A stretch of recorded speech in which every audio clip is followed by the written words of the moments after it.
Welcome home to the Loving Consciously podcast. My name is Amanda. And my name is Eric. And if you are like us, nobody taught you how to love. We are best friends and life partners here to vulnerably and authentically share our 7-year journey to unconditional love. Our mission is to help you learn how to love consciously in all of your relationships so we can journey together towards a more effective, intentional, and fulfilling way of giving and receiving love. Loving consciously. Together, we have overcome neurodivergence, mental health, addiction, pregnancy loss, infidelity, and grief. After 6 years, the lack of knowledge on how to heal or love each other through these challenges led to our separation. After us both spiritually awakening and recommitting, we built our new conscious partnership founded on unconditional love and a commitment to personal growth. Thank you for joining us as we put it all out there to show you the duality of our love's pain and beauty. And remind you that you have both the capacity to love consciously and the power to always choose love.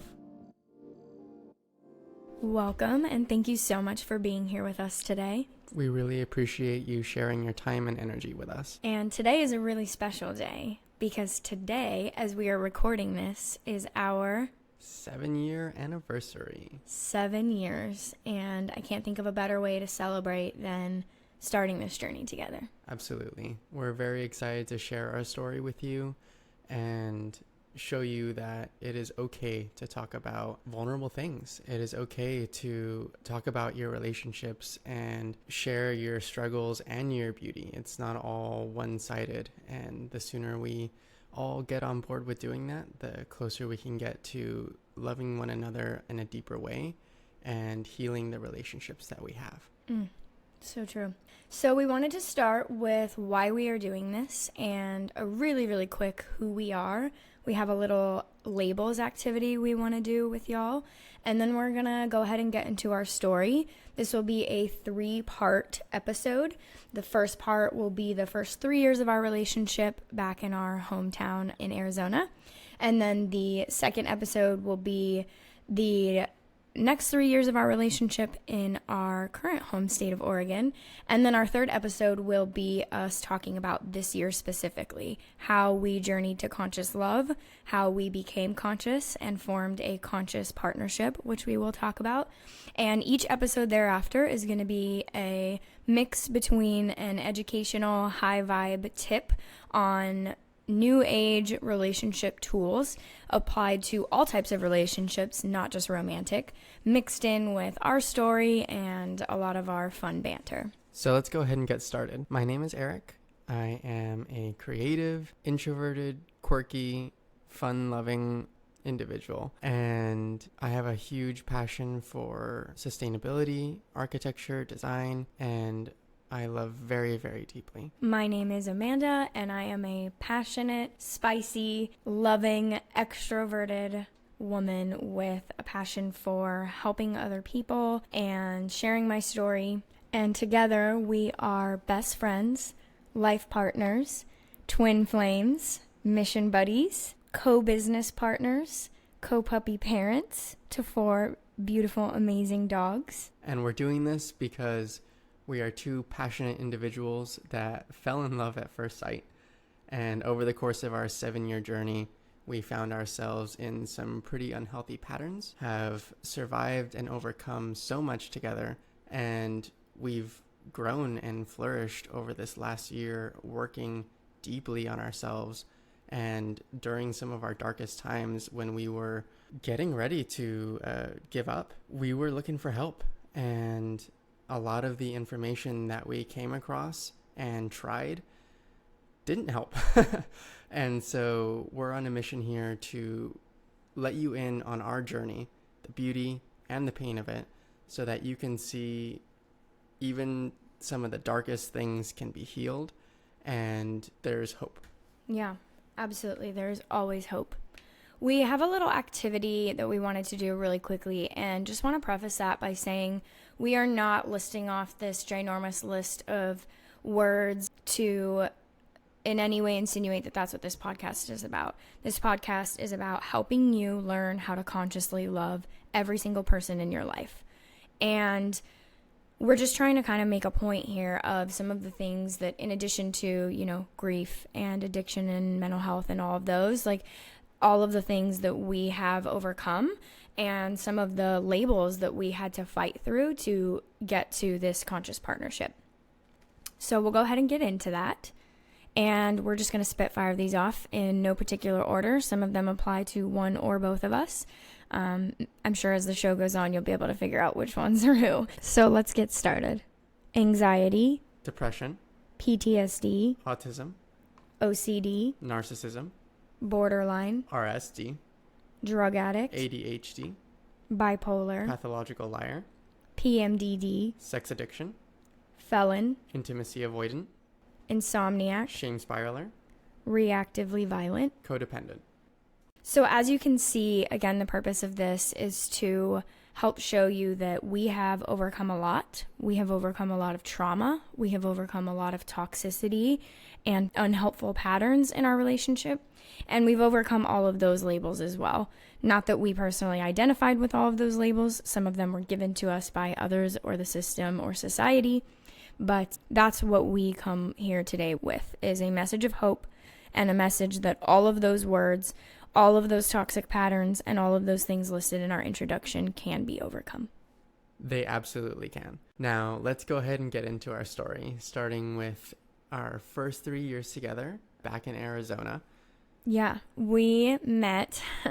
And if you don't know about my story, I have my own solo podcast called the Tiny Hat Energy Podcast, where I talk about my story more in depth. But we met 2 weeks after I got out of prison, and we met in summer school because my probation officer required me to enroll in school, because at the time as a felon I certainly was not going to be able to easily get a job.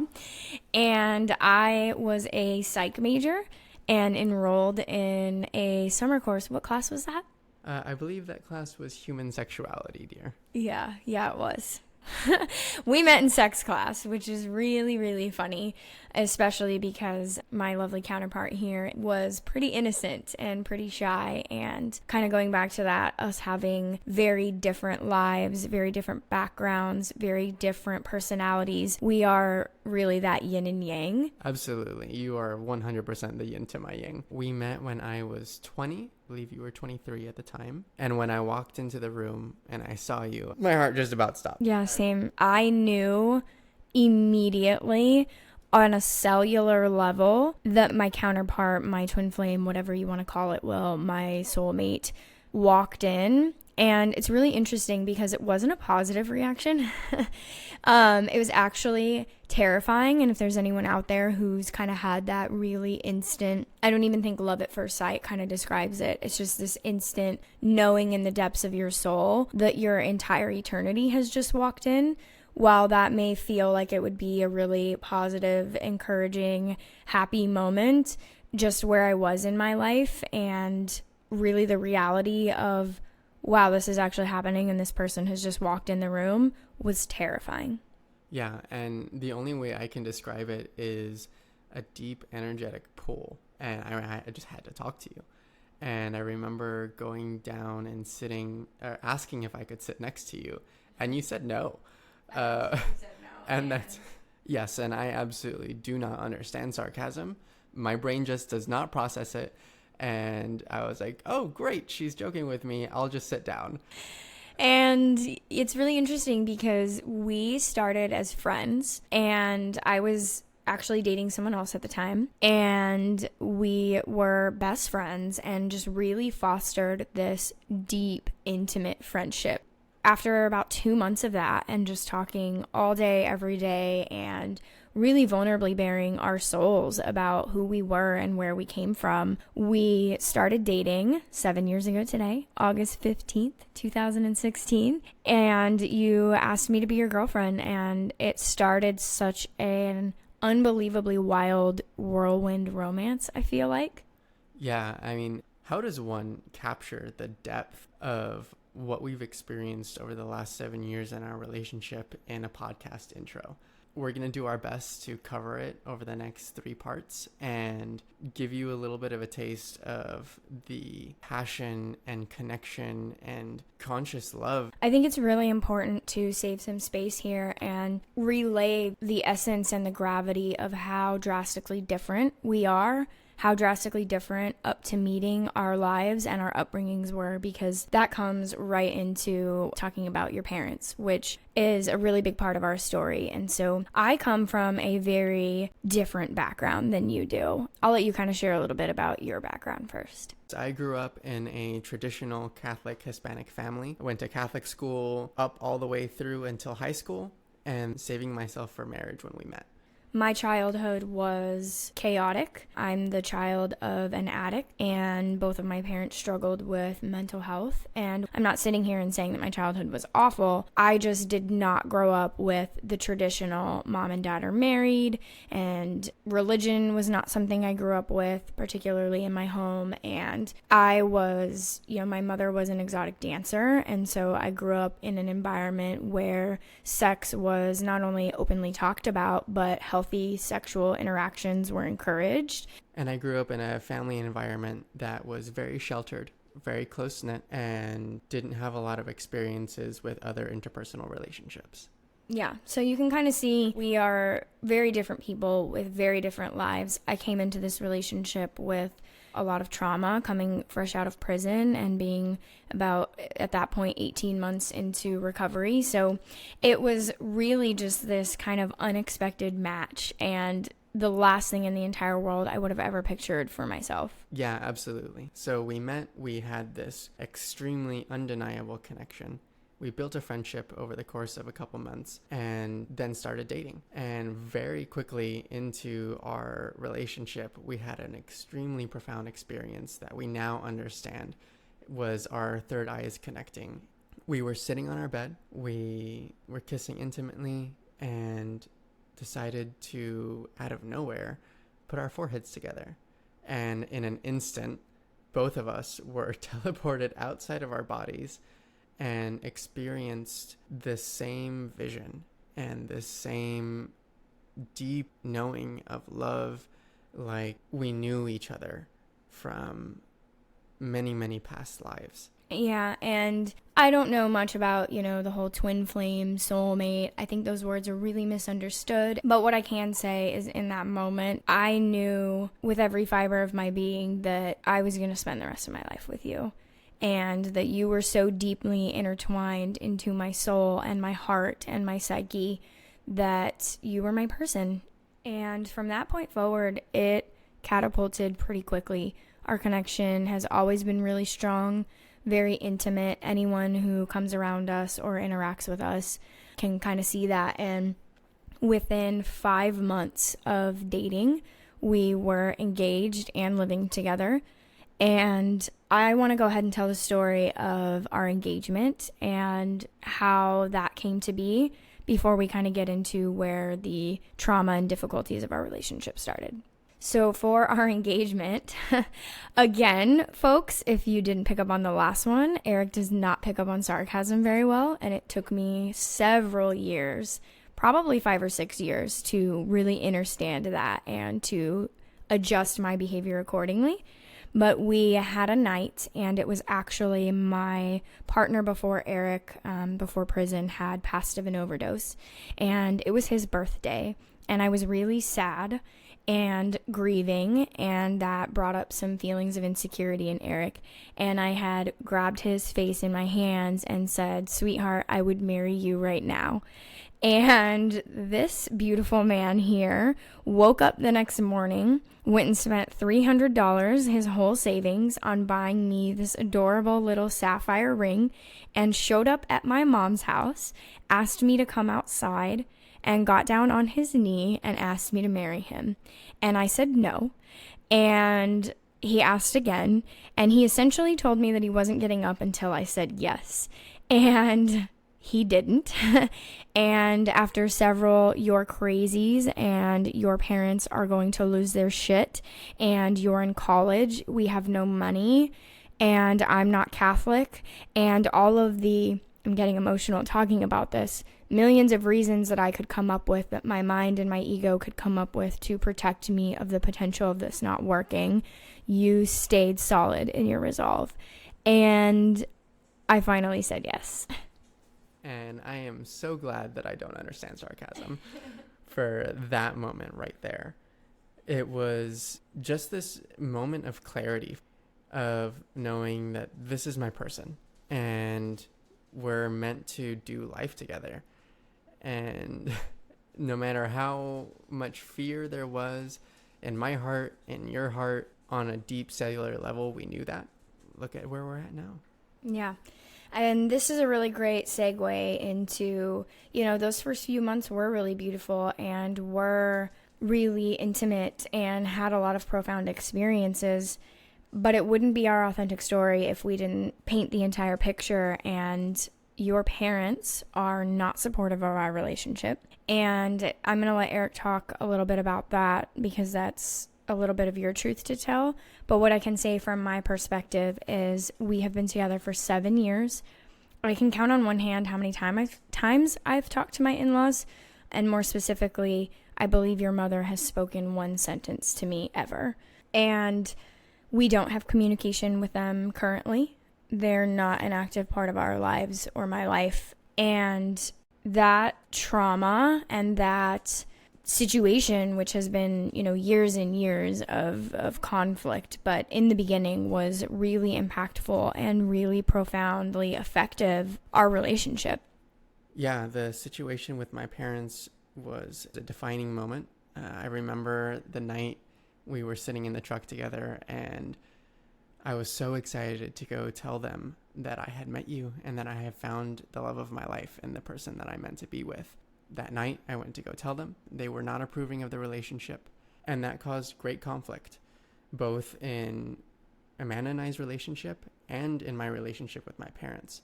For a great deal of time there, I was playing the middleman, trying to make sure everybody was happy, people-pleasing, and denying myself and denying my truth the whole time.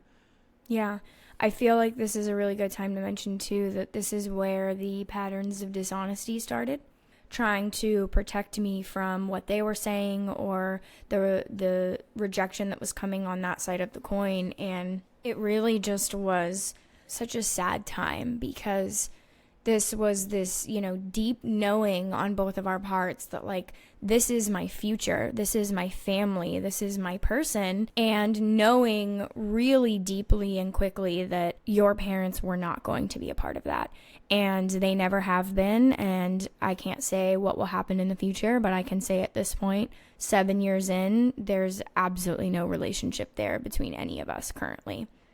That was really impactful and is still something that I think is something that we live with, but it is something that we've overcome. And I really just want to spread this message to people, especially, there's two different perspectives here, right? There's the one that's not accepted by the family, and then the one that has this family that they, you don't choose your family and they don't accept your partner. And so my message would be to those of you that are in a relationship where you deeply love your partner and their family is not approving, to love yourself enough to know your worth and to love yourself enough to understand that those people's opinions of you or your relationship is not your burden to carry. Love always wins, and choosing love is always the right decision. And my message to those of us whose family is not supportive of their relationship is that it's okay to follow your heart. It's okay to know and live your truth, because nobody else's emotions or opinions are your responsibility. Your responsibility is to yourself and to the ones that you love. Yeah. All while this is going on, getting engaged and dating and becoming best friends and dealing with the situation with your parents, we're only 6 months in at this point, and we are both college students. You are triple full-time doing architecture school, which is very rigorous. And I am triple full-time working, going to school, on probation, trying to, pay off debt and drug fines and doing all of the things that come with rebuilding a life after prison and navigating recovery outside of prison. It's really, I think, important to kind of show people where we came from. Those first few apartments that we lived in were roach infested. I think our rent was like $600, and that was a struggle. I remember months where we would pay all of our bills and have like $20 left over to our name, and living off of, financial aid and credit and the help that we were getting from our families. And it just was a really stressful time. Absolutely. The first couple of years that we were together, we were going through all the stresses of school, work, health problems, and our past, working through to create the life that we wanted. And so those were 2 years of deep, deep work in the 3D and just grinding. I mean, 2-3 jobs, going to school, staying up all night. We had different shifts, and so we were like ships passing in the night. Hardly got to spend time with one another. I remember when going out once a month was our treat to spend time with each other. And so not only were we going through a lot, but we also didn't have a lot of time to foster our connection. And so in these first 2 years is where a lot of our deep-seated unhealthy patterns started.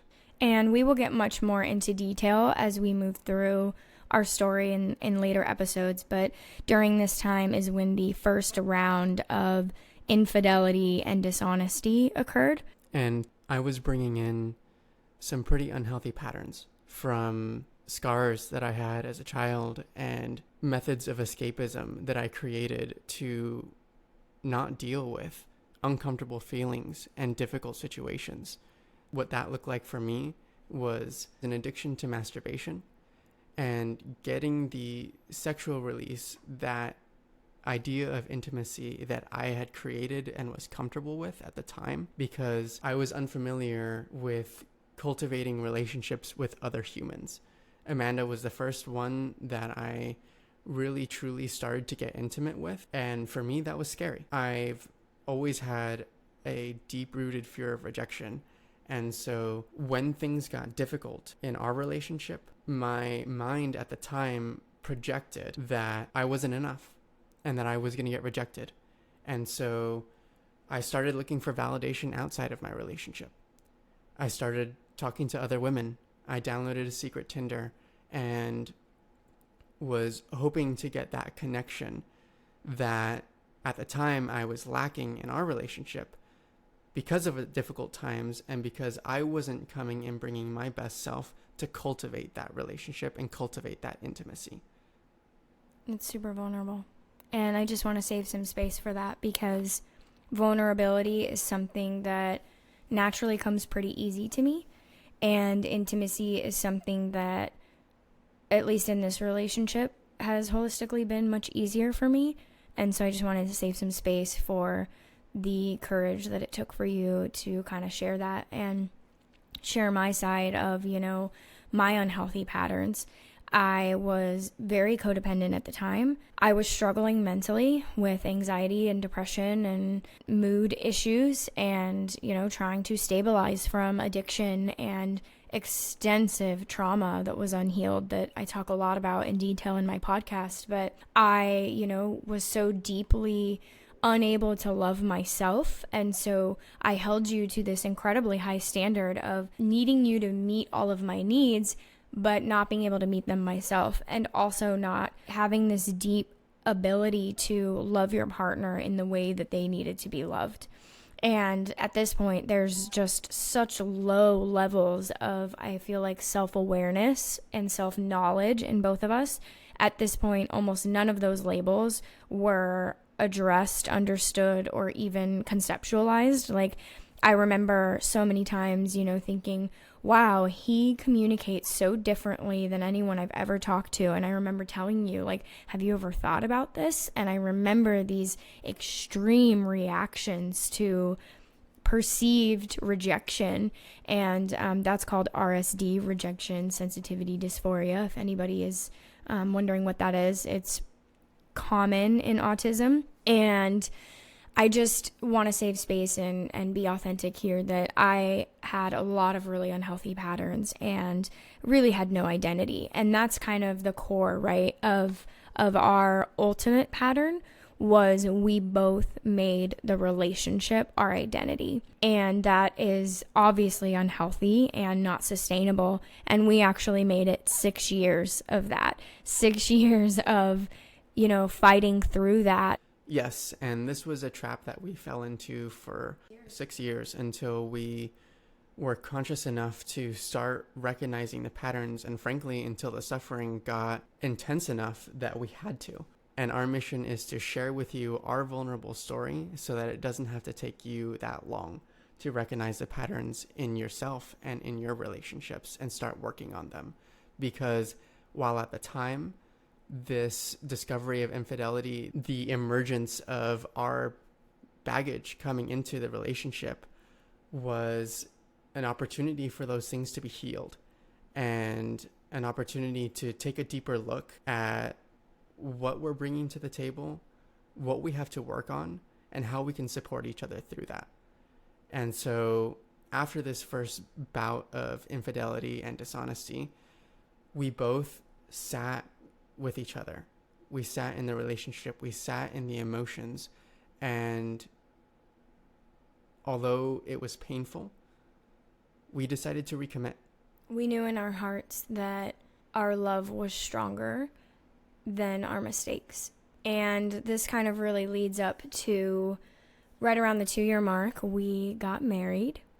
We had a beautiful wedding, and we went on a very, very small, quick, cheap honeymoon to San Diego. We obviously could not afford a honeymoon. And in that third and final year of Arizona, there really isn't much to share. The entire year feels like a blur. Yeah, during this time, I was finishing my last year of a master's equivalent in architecture, working on my thesis, working 2 jobs, and I was still struggling with these unhealed patterns of compulsive masturbation and intimacy avoidance and my mental health. The reality is that the situation with my parents and that unhealed relationship, along with having to face the infidelity in my own relationship and the lack of intimacy that I was cultivating at the time, really led to a decline in my mental health. I was struggling with depression, suicidal ideations.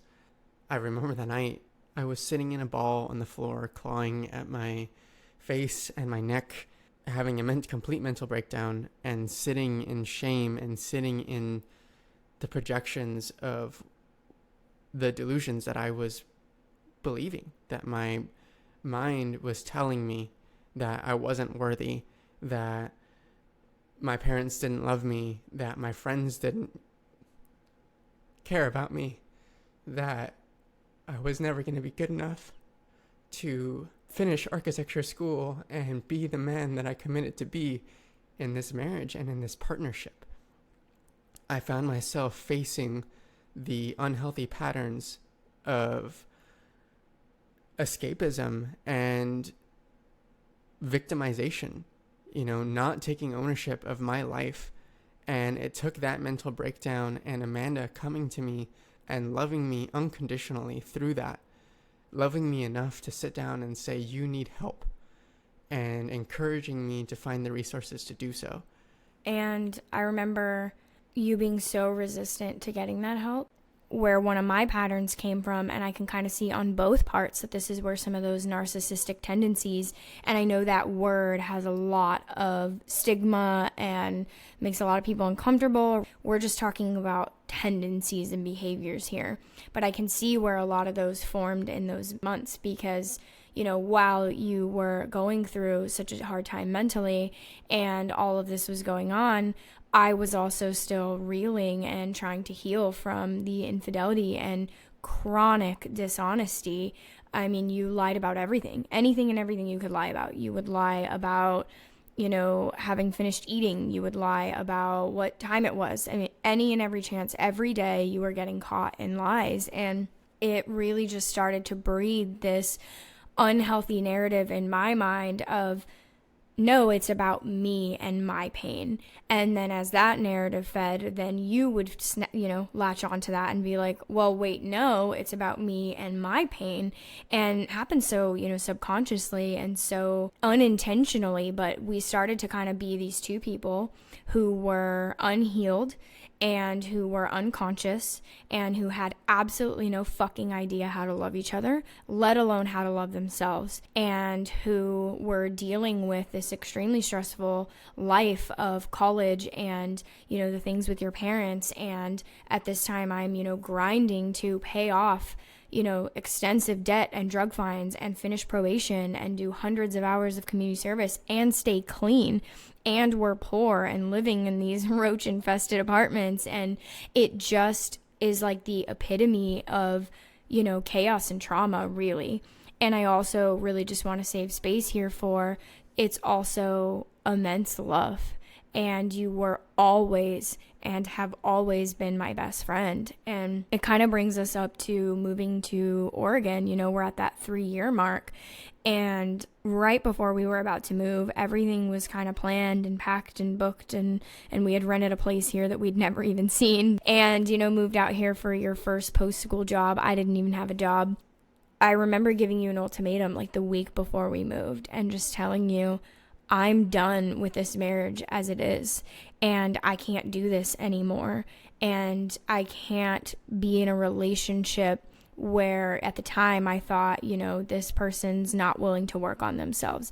And the reason I bring this up is because that's kind of the first conscious moment looking back where I see the pattern start of it's your responsibility to fix yourself. It's your responsibility to fix this relationship. And we have an entire episode planned on this, but we'll give you a little sneak peek tidbit so you can at least walk away with this today. Some say that the secret to a happy and healthy relationship is to, show up 50-50 and work on the relationship. And we have learned that could not be more false. The secret to a healthy and happy relationship is to show up 100% of the time working on yourself, healing yourself, taking accountability for yourself.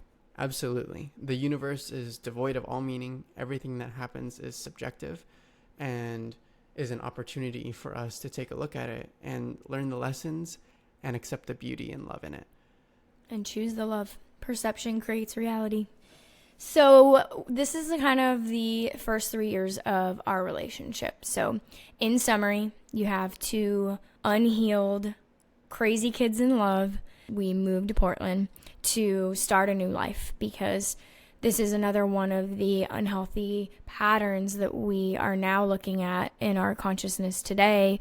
We thought that if we just left that place behind, where the infidelity had happened, where your parents had happened, where my addiction had happened, and really came out to Oregon with bright eyes and bushy tails, believing this was going to be this beautiful, fresh start.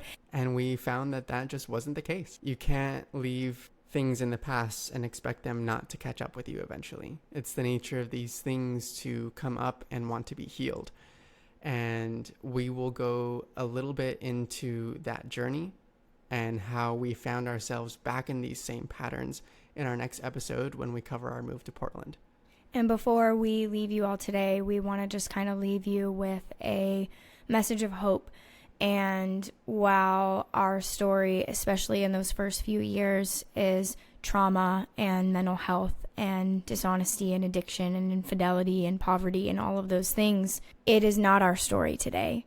And we walk you through this story so that we can reach a place where we can show you that anything can be overcome. And those first 3 years are pretty typical of common relationships and definitely common relationships that I've had, but they weren't our dark years. Believe it or not, our dark years were the 3 years that followed that, leading into our awakening and our conscious partnership.